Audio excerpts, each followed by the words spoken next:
जे लोक प्रत्येक देवीदेवतांची पूजा करतात त्यांच्यासोबत काय घडते? श्री स्वामी समर्थ मित्रांनो, तुम्ही रोज प्रत्येक देवीदेवतांची पूजा करता का? आणि तुम्हाला असं वाटतं का की जितकी जास्त पूजा तितकं जास्त पुण्य मिळतं?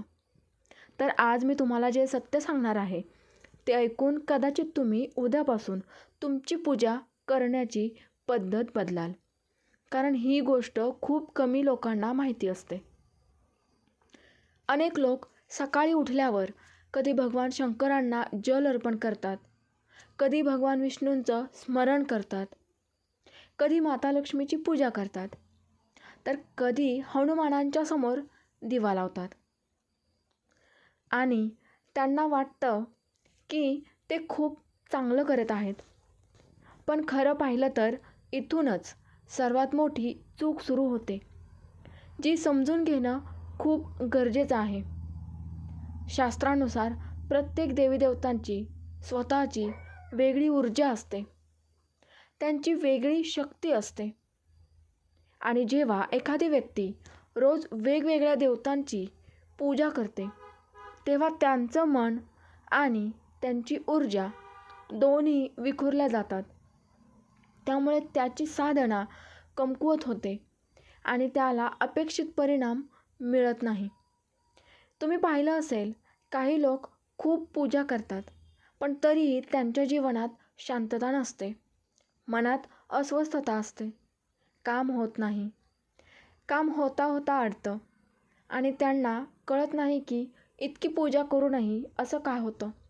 तर याचं मुख्य कारण म्हणजे त्यांची श्रद्धा एका ठिकाणी स्थिर नसते.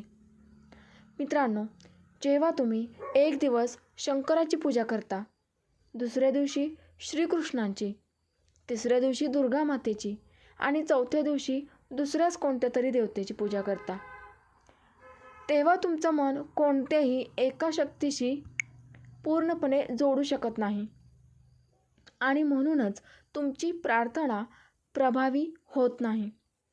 लक्षात ठेवा, पूजा म्हणजे फक्त दिवा लावणं किंवा हात जोडणं नाही.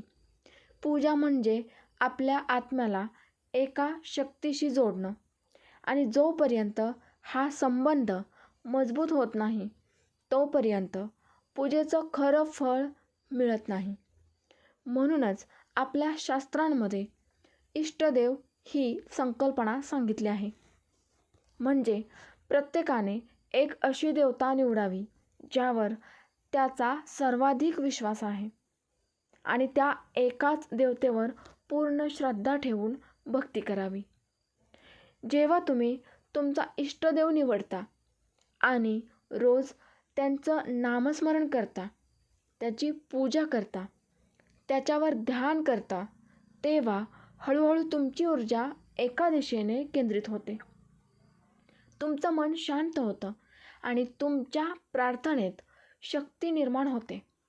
म्हणूनच पूर्वीचे ऋषीमुनी एकाच देवतेची साधना करत असत आणि त्यात पूर्णपणे लीन होत असत, कारण त्यांना माहीत होतं की विखुरलेली भक्ती कधीच फळ देत नाही.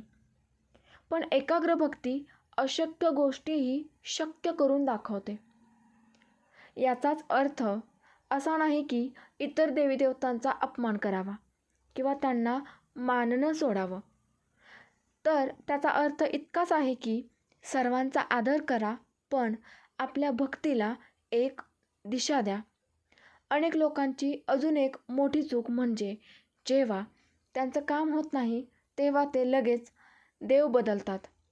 आज या देवाची पूजा केली तर उद्या दुसऱ्या देवाची पूजा करतात आणि यामुळे त्यांची श्रद्धा अधिकच कमकुवत होत जाते. भक्तीमध्ये संयम आणि विश्वास अत्यंत आवश्यक असतो.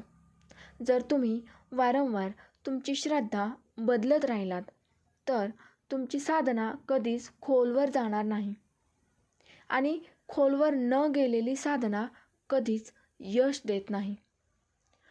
जेव्हा तुम्ही तुमच्या इष्टदेवावर पूर्ण विश्वास ठेवून मनापासून भक्ती करता, तेव्हा तुमच्या जीवनात हळूहळू बदल होऊ लागतो. तुमचे विचार सकारात्मक होतात, तुमचा आत्मविश्वास वाढतो आणि तुमची कामं आपोआप पूर्ण होऊ लागतात. मित्रांनो, तुम्ही अनेकदा ऐकलं असेल की काही लोकांनी एका देवी देवतेची भक्ती करून आपलं आयुष्य बदलून टाकलं. तर ते कोणतंही जादूटोणा नसून एकाग्र भक्तीचं ते फळ असतं. म्हणूनच आजचा हा संदेश साधा आहे पण अत्यंत महत्त्वाचा आहे. जर तुम्हाला तुमच्या जीवनात सुख, शांतता आणि यश हवं असेल तर तुमच्या भक्ती विखरू देऊ नका. तिला एक अशी दिशा द्या, एक इष्टदेव निवडा आणि त्याच्यावर पूर्ण श्रद्धा आणि विश्वास ठेवा. आजपासूनच संकल्प करा की तुम्ही तुमची भक्ती मजबूत कराल. तिला इथे तिथे भटकू देऊ नका आणि पूर्ण विश्वासाने तुमच्या इष्टदेवाचीच सेवा करा. आणि जेव्हा तुम्ही हे करायला सुरुवात कराल तेव्हा काही दिवसातच तुम्हाला तुमच्या जीवनात सकारात्मक बदल जाणवतील.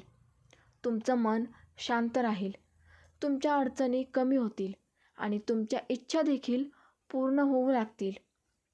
तसेच मित्रांनो, जर तुम्हाला आजचं हे सत्य पटलं असेल तर कमेंटमध्ये तुमच्या इष्टदेवाचं नाव नक्की लिहा आणि हा व्हिडिओ तुम्ही कुठून पाहताय तेही लिहा.